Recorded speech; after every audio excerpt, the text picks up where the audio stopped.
নাট্যকার, নাট্য পরিচালক, নাট্যকর্মী সামনে বসে আছেন, ওনারাও অংশগ্রহণ করবেন এই আলোচনায়।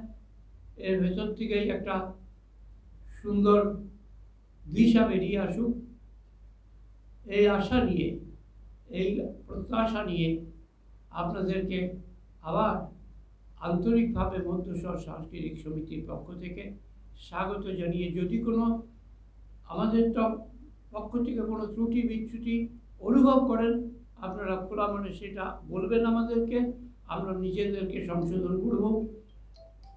এইটুকু বলে আপনাদের সবাইকে স্বাগত জানিয়ে আমি আমার বক্তব্য এখানেই শেষ করছি।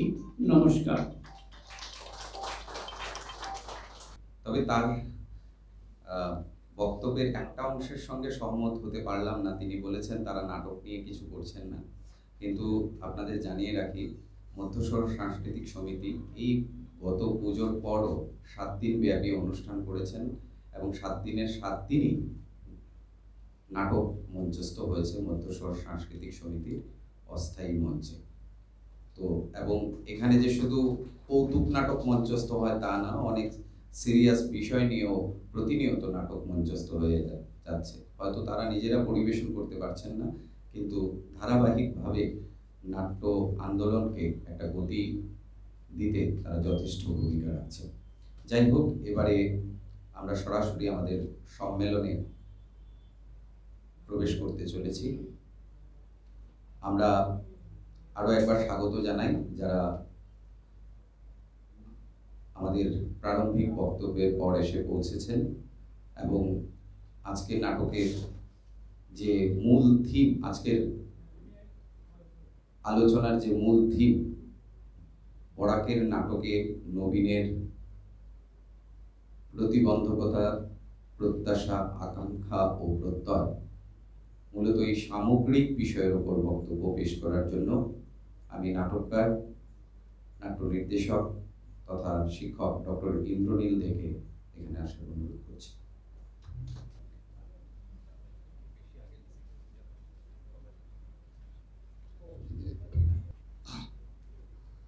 নমস্কার, উপস্থিত সুধীবৃন্দ, সম্মানীয় উদ্যোক্তা, মধ্যশহর সাংস্কৃতিক সংস্থার যারা কর্মকর্তা রয়েছেন এবং আমার প্রিয় সঞ্চালক। বরাকের নাটকে নবীনের প্রত্যাশা, প্রতিবন্ধকতা, আকাঙ্ক্ষা এবং প্রত্যয়, এরকম একটা মনজ্ঞ বিষয় নিয়ে আলোচনা সভা আহ্বান করার জন্য এবং সেই আলোচনা সভায় আমাকে দু একটা কথা বলার সুযোগ করে দেওয়ার জন্য আমি আপনাদেরকে কৃতজ্ঞতা জানাচ্ছি। আজকের এই সভায় বক্তা হিসেবে উপস্থিত হয়েছেন যে এক ঝাঁক উজ্জ্বল তরুণ তরুণী। আমি যে শুধু তাদের ব্যক্তিগতভাবে চিনি তাই নয়, বরাক উপত্যকার নাট্যমঞ্চে তাদের চমৎকার কাজকর্মের সঙ্গেও আমি পরিচিত। তাই এতজন গুণী ছেলে মেয়েদের সঙ্গে একই সমারোহে সামিল হতে পেরে আমি সত্যি গর্বিত বোধ করছি। এছাড়াও আমার সামনে দর্শক মণ্ডলীতে এমন দু একজন রয়েছেন যারা বরাক উপত্যকার নাট্য জগতে জ্যোতিষ্কের মতো, যাদের কাছে আমি বয়সে এবং কাজে দুদিক দিয়েই ছোট। তাদের সামনে নাটক নিয়ে বেশি কথা বলার ধৃষ্টতা আমার নেই। তবুও আজকের এই বিষয় যেটি মূল প্রতিপাদ্য, সে ব্যাপারে দু একটি কথা আমি খুব সংক্ষেপে আপনাদের সামনে তুলে ধরতে চাইব। বরাকের নাটক, এই বরাকের নাটক বলতে আমরা কি বুঝি? আমরা যদি সরাসরি এই প্রশ্নটা নিজেদেরকে করি, তাহলে হয়তো এর দুটো উত্তর উঠে আসতে পারে। একদিক দিয়ে বলতে গেলে বরাক উপত্যকায় যা কিছু নাটক হয়েছিল এবং হবে, সবই বরাকের নাটক। কিন্তু এভাবে বললে এর একটা ভৌগোলিক সীমা নির্ধারণ হয় বটে, তবে এই অঞ্চলের যে আর্থ সামাজিক এবং সাংস্কৃতিক প্রেক্ষাপট রয়েছে তার সঙ্গে এই নাটকের কতটা সম্পৃক্ততা রয়েছে সেটা স্পষ্ট হয় না। আবার আমরা যদি বলি বরাকের বাংলা নাটক, তাহলে এই প্রশ্নটা উঠতে পারে যে ঠিক কি কি স্বকীয়তার জন্য এবং ঠিক কি কি বৈশিষ্ট্যের জন্য এই বরাকের বাংলা নাটক পশ্চিমবঙ্গের বাংলা নাটক থেকে অথবা বাংলাদেশের বাংলা নাটক থেকে অথবা ত্রিপুরার বাংলা নাটক থেকে আলাদা এবং স্বকীয়, স্বতন্ত্র। অর্থাৎ প্রশ্নটাকে এভাবে ঘুরিয়ে করা যেতে পারে যে বাংলা ভাষায় লেখা হলেও বরাক নদীর বিস্তীর্ণ দুই তীরে যে অসংখ্য সাধারণ খেটে খাওয়া মানুষের সুখ দুঃখ হাসি কান্নার জগৎ রয়েছে, তাদের যে নিজস্ব সংকট এবং স্বপ্ন রয়েছে, নিজ ভূমে পরবাসী হয়ে থাকার যে যন্ত্রণা রয়েছে, প্রতি মুহূর্তে নিজের মুখের ভাষা হারাবার যে আশঙ্কা রয়েছে, নাগরিকত্ব নিয়ে যে সংকট রয়েছে, চা বাগানের শ্রমিকদের যে ঘামে ভেজা ইতিহাস রয়েছে, সেই সব কিছুকে নিয়ে বরাক উপত্যকার নাটক বা বরাকের নাটক নামে কোনো নিজস্ব শৈলী, আঙ্গিক অথবা নাট্যধারা গড়ে উঠেছে কিনা। দুর্ভাগ্যজনক হলেও এই প্রশ্নগুলোর উত্তর অনেকাংশেই না বোধক। অথচ তাহলে আমরা যদি এই প্রশ্নটাকে এবার সামনে রেখে এগোতে চাই যে কি জন্যে এত সুদীর্ঘ একটি এবং গৌরবময় নাট্যচর্চার ইতিহাস থাকা সত্ত্বেও বরাক উপত্যকায় বরাকের নিজস্ব নাটক বলে কোনো একটি নাট্য আঙ্গিক বা নাট্যধারা বা নাট্যশৈলী গড়ে উঠল না।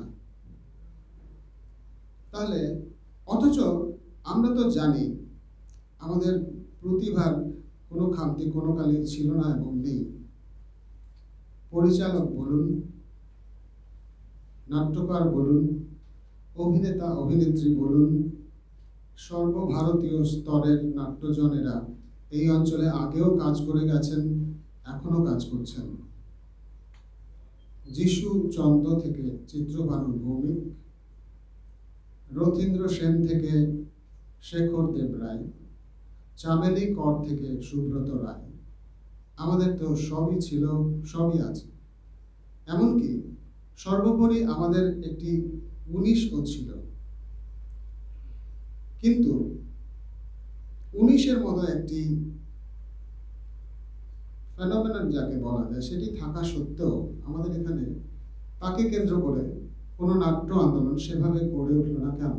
এই প্রশ্নটা আবার ঘুরে ফিরে বারবার চলে আসতে বাধ্য। কারণ আমরা দেখেছি গোটা পৃথিবীতে যখনই কোনো জাতির উপর সংকট ঘনিয়ে এসেছে অথবা কোনো বিশ্বজনীন সংকট দেখা দিয়েছে, তখন তাকে ঘিরে তীব্র নাট্য আন্দোলনের জন্ম হয়েছে। এভাবেই আমরা দেখেছি দ্বিতীয় বিশ্বযুদ্ধের অভিঘাতে ব্রেক্সটিয়ান থিয়েটার এবং তার যে এপিক থিয়েটার সেটির জন্ম হয়েছিল। আবার আমরা দেখেছি রুশ জনজাগরণের বিপ্লব স্পন্দিত বুকে স্টানিস্লাভস্কি মস্কো আর্ট থিয়েটার প্রতিষ্ঠা করেছেন। আবার আমরা ল্যাটিন আমেরিকায় দেখেছি কিভাবে 60-এর দশকে এবং 70-এর দশকে মার্কিন সাম্রাজ্যবাদের প্রতিবাদে অগস্তো বয়েলের নেতৃত্বে থিয়েটার অব দ্য অপ্রেসড তৈরি হয়েছে। আমাদের দেশেও দেশভাগ এবং তার পরবর্তী ছিন্নমূল মানুষের ম্লান মুখে ভাষা দিতে গণনাট্য আন্দোলন গড়ে উঠেছে। আমরা দেখেছি আমাদের প্রতিবেশী বাংলাদেশে 61-র ভাষা আন্দোলন অথবা তার পরবর্তী মুক্তিযুদ্ধের চেতনাকে কেন্দ্র করে তাদের নিজস্ব নাট্যশৈলী বা নাট্যধারা গড়ে উঠেছে। অথচ আমাদের 19শে মে থাকা সত্ত্বেও 19শে মেকে কেন্দ্র করে বরাক উপত্যকায় সেরকম ভাবে কোনো নাট্য আন্দোলন গড়ে উঠল না কেন? কেন 61 সালে 19 হয়ে যাওয়ার পর আমাদেরকে 9-এর দশক পর্যন্ত অপেক্ষা করতে হলো 19 মে নিয়ে একটি শক্তিশালী নাটক বিশ্বজিৎ চৌধুরী কবে লিখবেন শহীদ দিবস 9-এর দশকে এসে? আমি জানি না, আমাকে মার্জনা করবেন, এর আগেও হয়তো 19 নিয়ে শক্তিশালী নাটক লেখা হয়ে থাকতে পারে। এবং এই শহীদ দিবস নাটকটি লেখারও প্রায় 25 বছর, হয়তো 25 বছর হতে চলল। তাই এখনো যখন আবার দেখি যে এই মে মাসে 2024 সালে এসে শহীদ দিবস নাটকটি আবার বঙ্গভবনে মঞ্চস্থ হতে চলেছে, তখন একদিকে যেমন গর্বে আমাদের বুক ভরে ওঠে যে এই অঞ্চল থেকে এরকম একটি কালোজয়ী নাটক লেখা হয়েছিল যেটির আবেদন আজও ফুরোয়নি, সেই সঙ্গে এটা ভেবে মনটাও ভারাক্রান্ত হয়ে ওঠে বইকি যে আমি সাম্প্রতিককালে চিত্রভানু ভৌমিকের লেখা 19 নিয়ে একটি চমৎকার নাটকের কথা মাথায় রেখেই বলছি, সেরকম ভাবে 19 নিয়ে আরো শক্তিশালী নাটক এই 25 বছরেও আর তেমন করে লেখা হলো না। এই না হওয়ার ফলে যে ফাঁকগুলোর সৃষ্টি হয়েছে, সেখানেই আমাদের এই প্রতিবন্ধকতা যাকে বলা হয়েছে সেটার জবাবগুলো খুঁজতে হবে।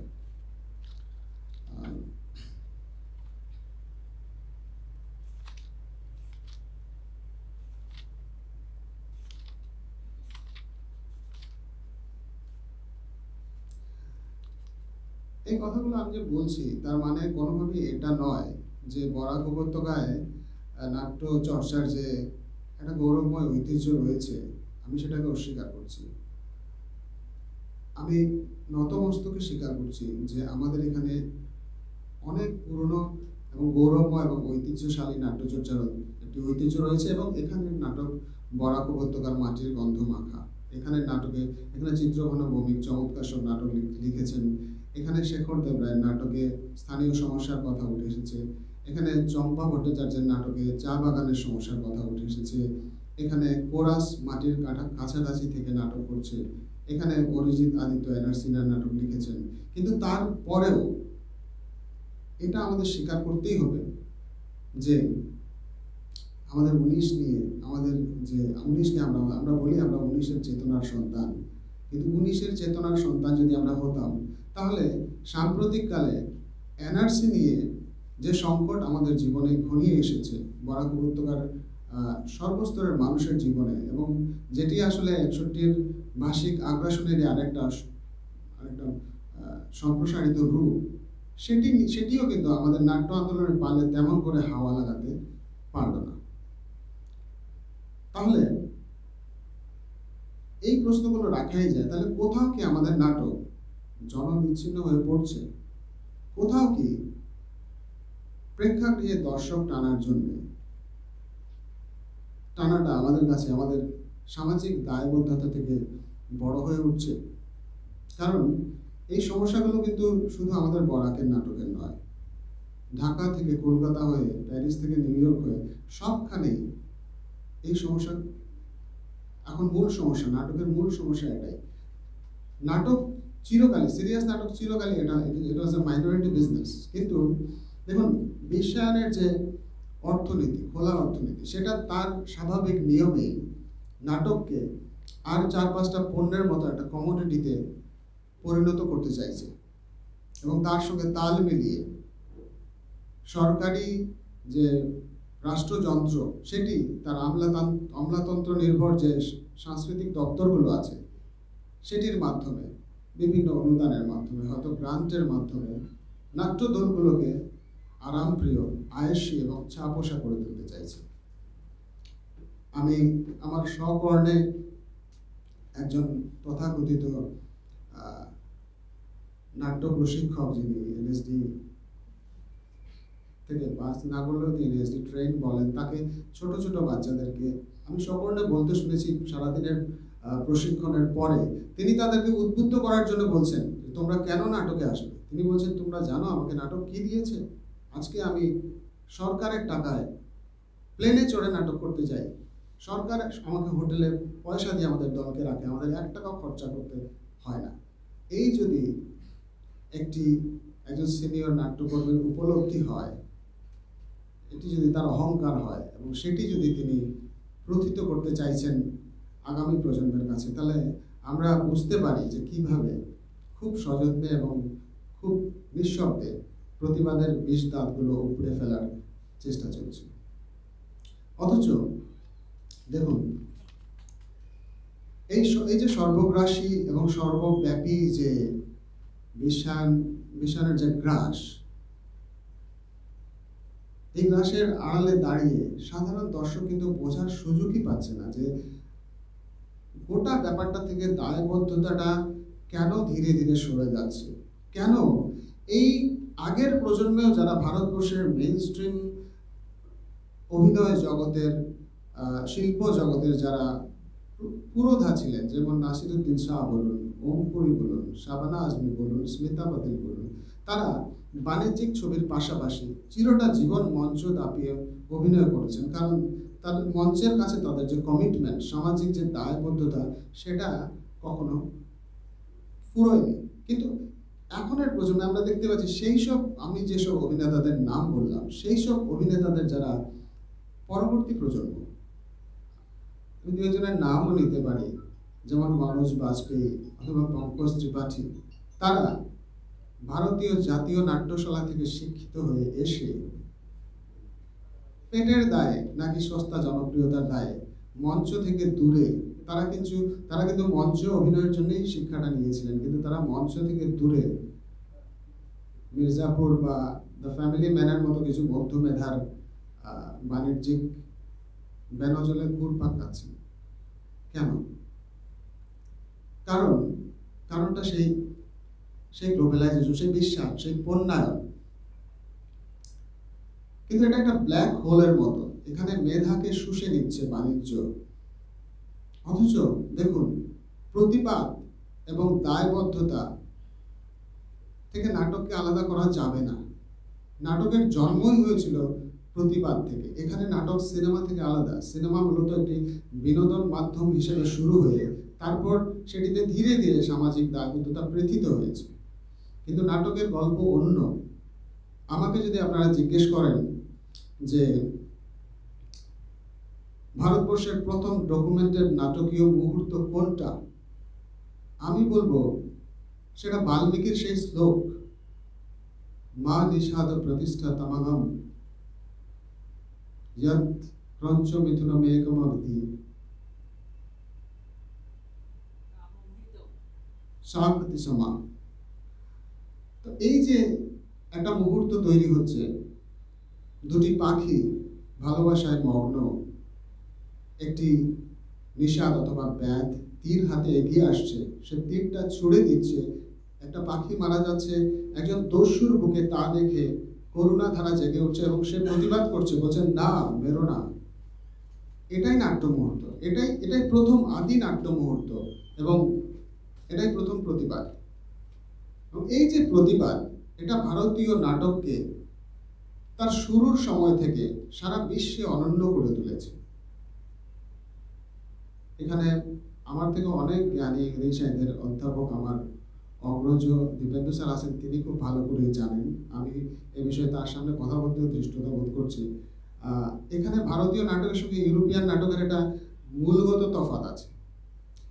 ব্যক্তি মানুষের বা ব্যক্তি মনস্তত্ত্বের যে জটিল পরতগুলোকে খুলতে ইউরোপিয়ান নাটক যতটা আগ্রহী, ব্রেক্সটের আগ পর্যন্ত কিন্তু সামাজিক দায়বদ্ধতার ব্যাপারটা ইউরোপিয়ান নাটকে ততটা আসেনি। অথচ এমনকি পুরো মধ্যযুগ ধরে ইউরোপে নাট্যচর্চার কোনো ধারাবাহিকতাই নেই।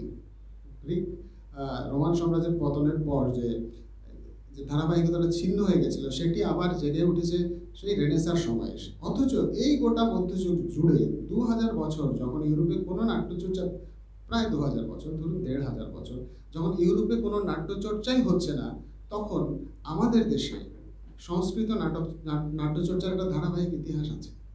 সংস্কৃত নাটকগুলো, যেগুলো সেই গ্রিক নাটকের প্রায় সমসাময়িক সময় লেখা, সেগুলো কিন্তু মালায়ালাম ভাষায় আমরা দেখেছি অভিনীত হচ্ছে গোটা মধ্যযুগ জুড়ে।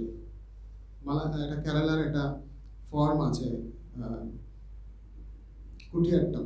কুটিয়াট্টমে আমরা দেখেছি কিভাবে সংস্কৃত নাটকের বিদূষক চরিত্রগুলো সেই ক্লাস স্ট্রাকচারের ভিতর ওঠানামা করছে এবং সমাজের বিভিন্ন অসঙ্গতির দিকে অঙ্গুলি তুলে আমাদের দেখিয়ে দিচ্ছে। তো কুটিয়াট্টম বলুন বা মধ্যযুগের বিভিন্ন ফোক নাটকের যে ফর্মগুলো আছে, সেটা আপনার এই গুজরাটের কি বলে এটাকে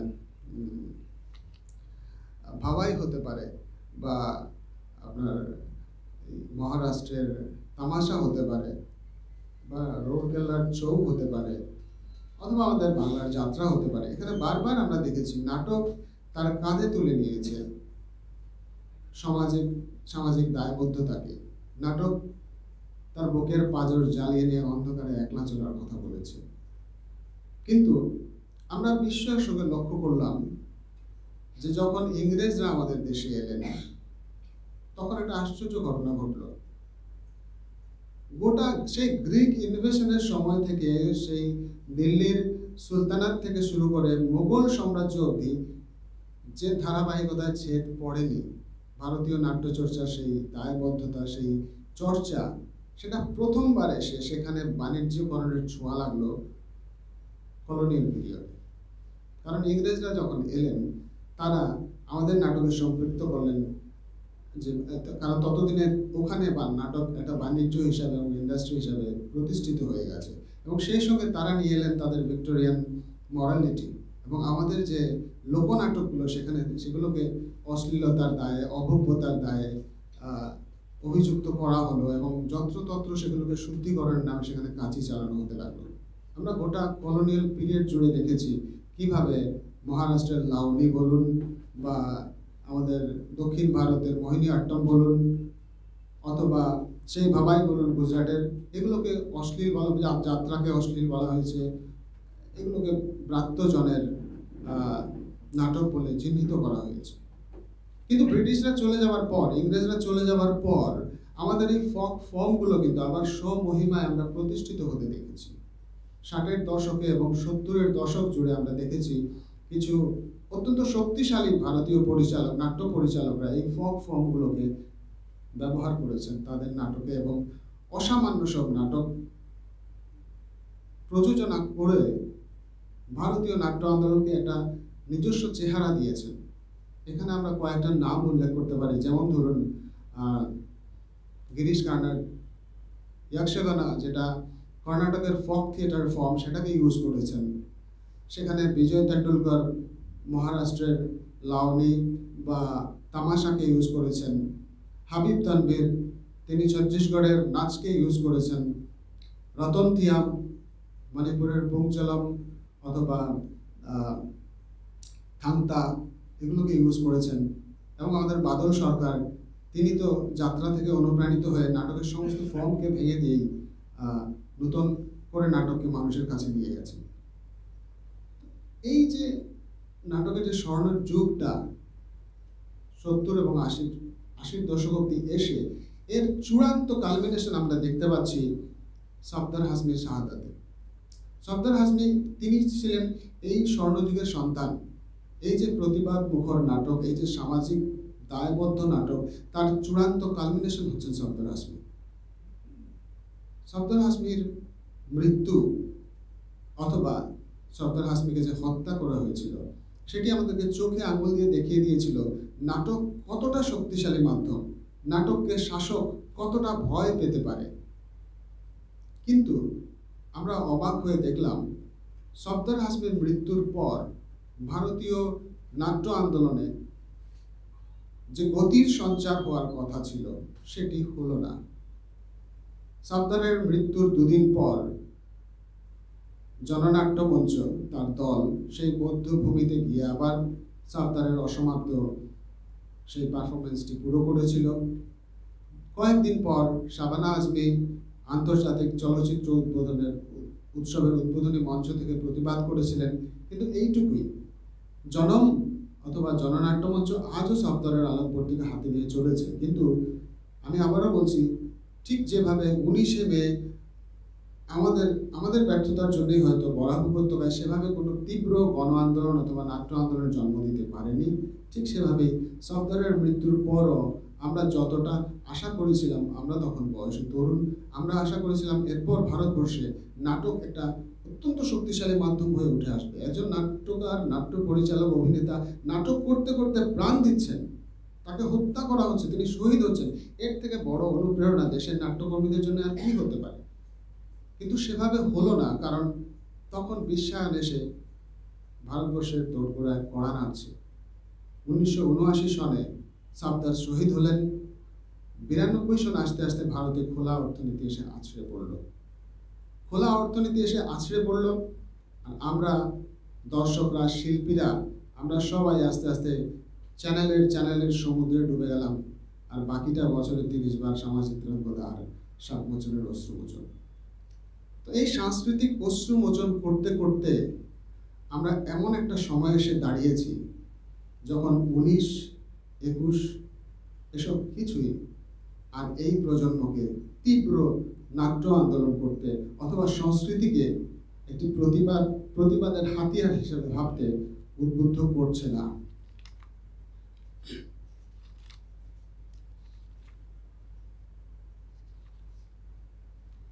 তাহলে এবার আমরা প্রশ্ন করতে পারি, তাহলে গোটা ব্যাপারটা কি এতটাই নিরাশাজনক? সবকিছুই কি এভাবেই শেষ হয়ে যাবে? জানি না, কারণ বিশ্বায়ন একটি শক্তিশালী বস্তু এবং সে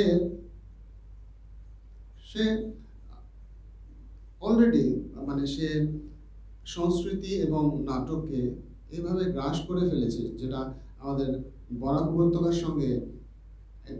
উপত্যকার যে যুবক, তার সঙ্গে বিদেশের মাটিতে বসা একটি যুবক বা যুবতীর কোনো পার্থক্য আর অবশিষ্ট রাখেনি। এখন আমরা দেখেছিলাম সেই ঔপনিবেশিক কালে ভারতীয় সংস্কৃতিকে, ভারতীয় নাটককে হেয় করার একটা টেন্ডেন্সি ছিল। ভারতীয় যে লোকনাটক, সেগুলোকে ব্রাত্য করে রাখার, ভারতীয় সংস্কৃতিকে, লোকসংস্কৃতিকে ব্রাত্য করে রাখার একটা পর্ব চলছিল। এখন এই নব্য যে ঔপনিবেশিকবাদ চলছে, যে সাংস্কৃতিক ঔপনিবেশিকবাদ চলছে, বিশ্বায়নের আড়ালে যে আগ্রাসন চলছে, সেটি আরো ভয়ঙ্কর। সেখানে সংস্কৃতিকে আর হেয় করা হচ্ছে না, সেখানে সংস্কৃতিকে কমোডিফাই করা হচ্ছে, সেখানে সংস্কৃতিকে জাস্ট পণ্য বানিয়ে দেওয়া হচ্ছে। একটা উদাহরণ দিলে হয়তো বোঝা যাবে। চল মেনি আসাম যাব, এই যে গানটি, এটি একটি বেদনার গান, এটি একটি বেদনাদীর্ণ, শিকড় হারানো, উদ্বাস্তুর, যন্ত্রণাদীর্ণ গান। এই গানটি বিশ্বায়নের যুগে এসে উৎকট যন্ত্রসঙ্গীতের সঙ্গে কোমর দুলিয়ে নেচে নেচে গাওয়া যায়। গানটি শুনলে মনে হতেই পারে মিনি এবং তার মা পিকনিক করতে আসামে যাবে। এবং এই ধরনের উদাহরণ আরো অজস্র আছে।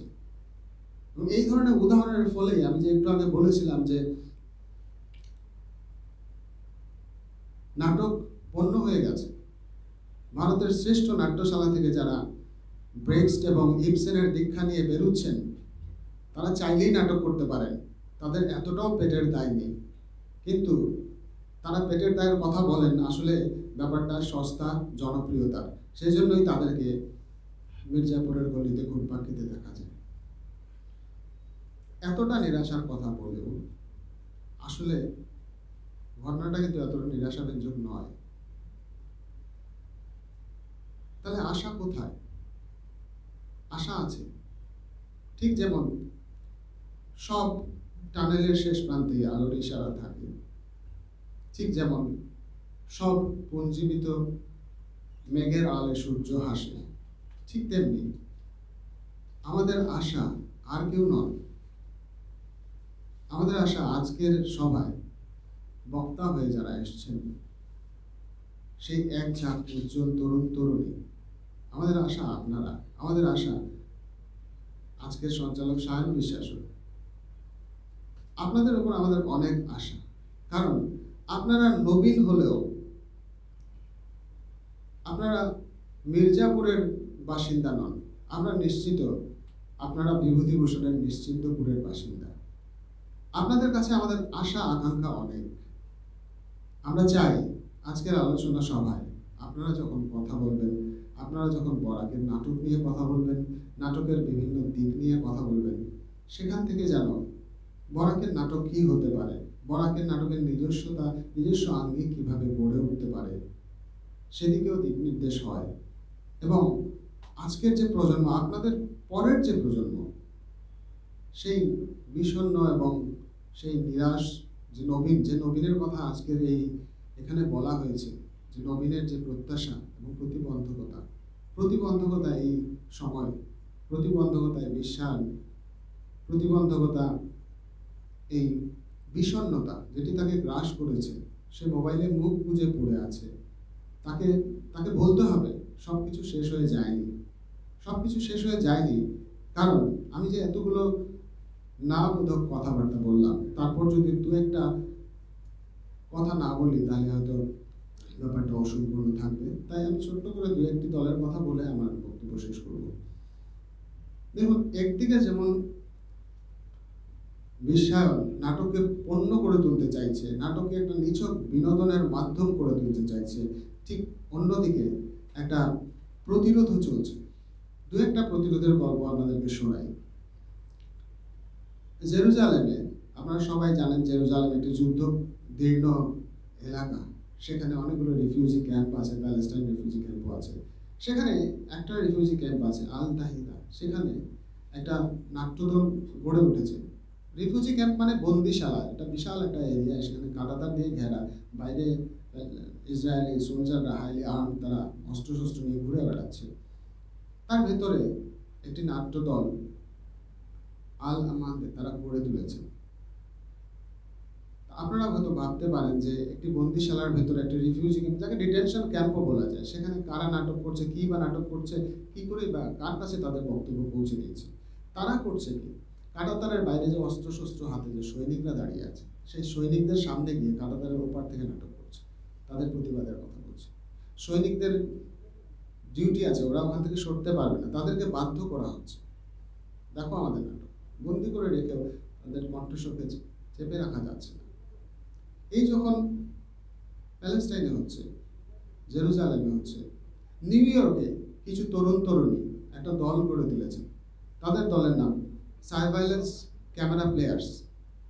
সার্ভাইলেন্স ক্যামেরা প্লেয়ার্স অর্থ এই যুগটাই হচ্ছে সার্ভেলেন্সের যুগ। এখানে রাষ্ট্র প্রত্যেকটি মুহূর্তে আমাদের উপর নজর রাখছে।